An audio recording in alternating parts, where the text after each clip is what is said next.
Good morning, India.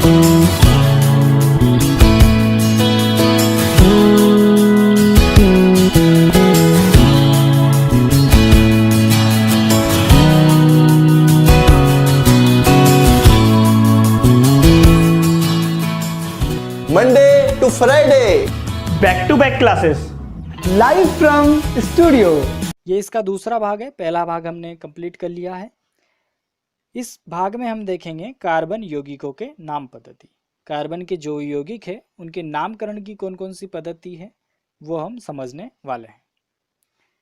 ये topic इस chapter में हमको कवर करने हैं। तो अगर हम नाम पद्धति की बात करें तो कार्बन यौगिकों की जो हम नाम पद्धतियाँ पढ़ेंगे उनमें 3 पढ़ेंगे, रूढ़ि पद्धति, व्युत्पन्न पद्धति और IUPAC पद्धति। रूढ़ि पद्धति का मतलब है ऐसी पद्धति जो पुरानी चीज़ों से जुड़ी हुई है।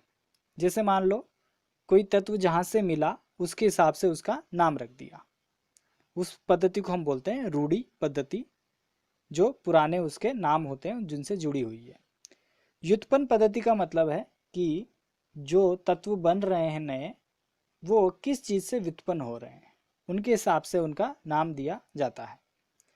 IUPAC पद्धति IUPAC एक रसायन विज्ञान की संस्था है जिसने कुछ नियम बनाए हैं, उस हिसाब से उनका नामकरण करना है। तो ये IUPAC पद्धति है।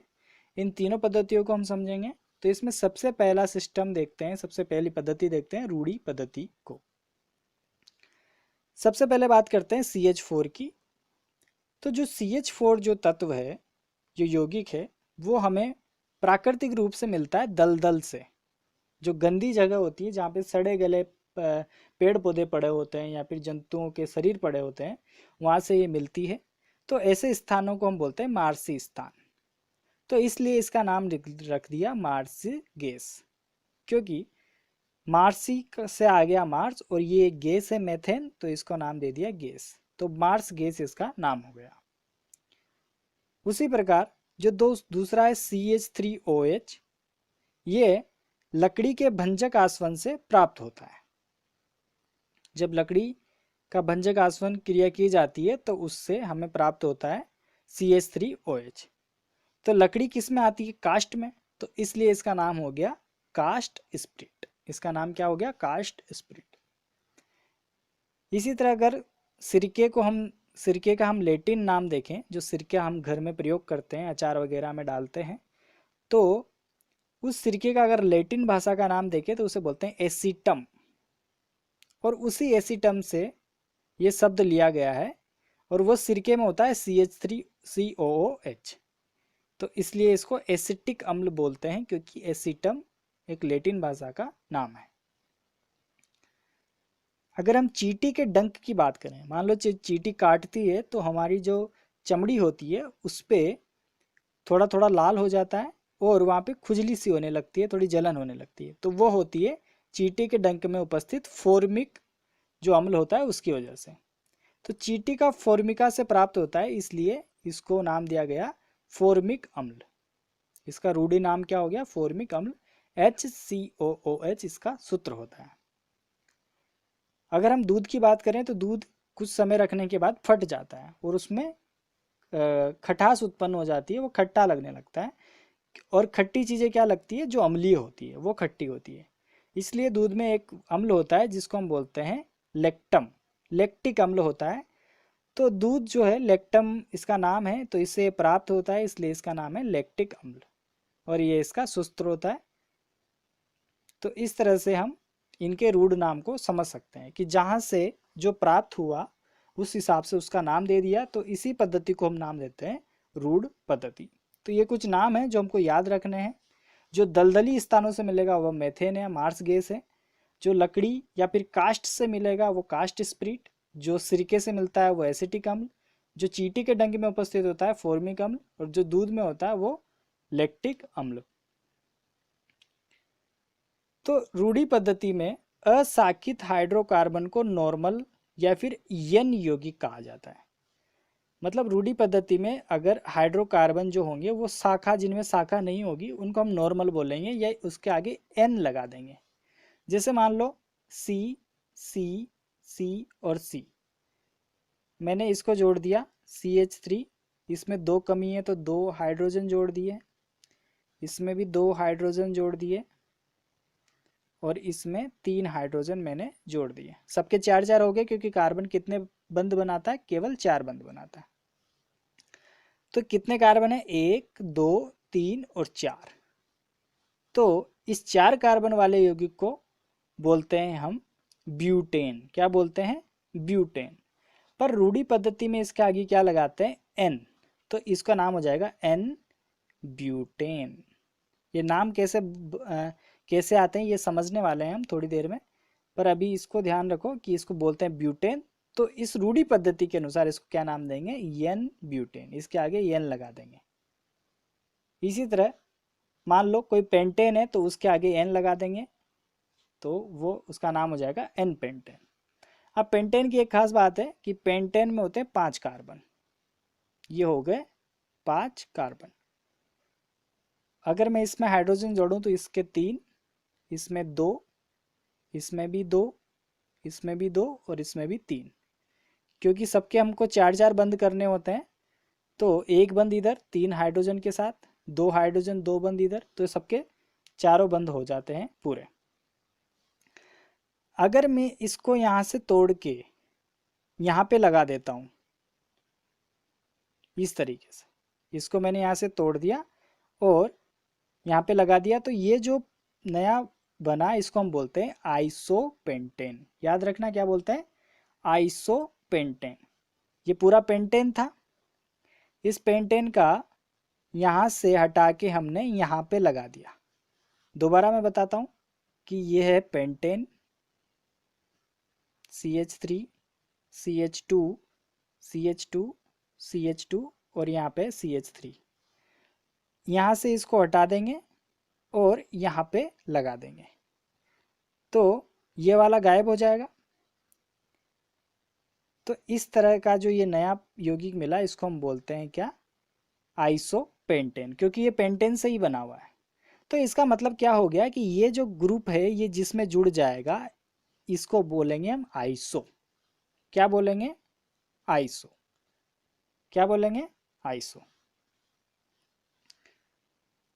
अब एक और चीज़ और समझो कि CH3 है, CH2 है, CH2 है, CH2 है और CH3 है। इसको हमने पेंटेन नाम दिया था, तो इसको हमने यहाँ से हटा के यहाँ पे लगा दिया एक तरफ, जिसको हमने आइसो नाम दिया। अब मैं इसको भी हटा के यहाँ पे लगा देता हूँ, तो ये जो आकृति बनती है इसको हम, ये जो नया यौगिक बनता है इसको हम बोलते हैं नियो। क्या बोलते हैं? नियो।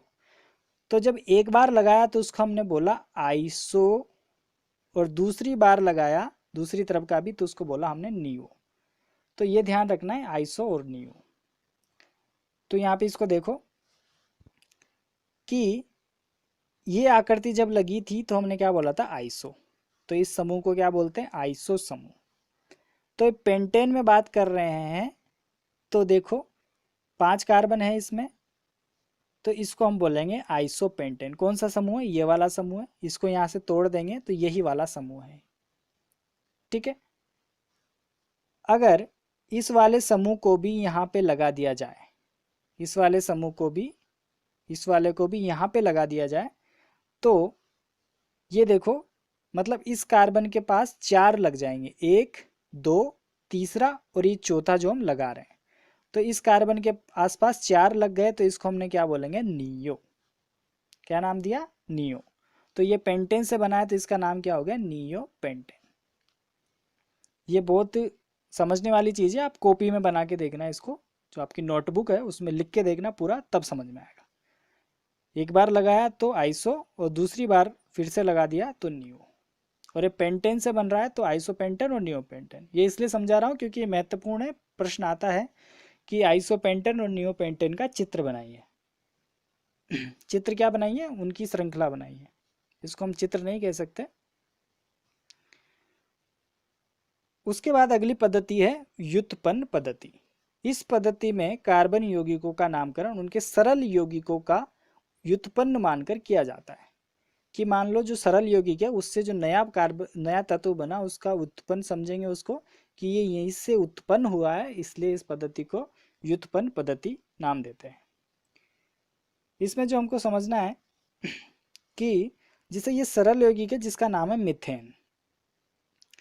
अब मीथेन में जो है 4 हाइड्रोजन है। अब 4 हाइड्रोजन में से अगर हम 3 हाइड्रोजन को हटा के CH3 लगा दें, एक हाइड्रोजन रहने दिया और बाकी 3 हाइड्रोजन की जगह CH3 लगा दिया, तो कितने लगाए? 3 लगाए, तो इसका नाम है ट्राई।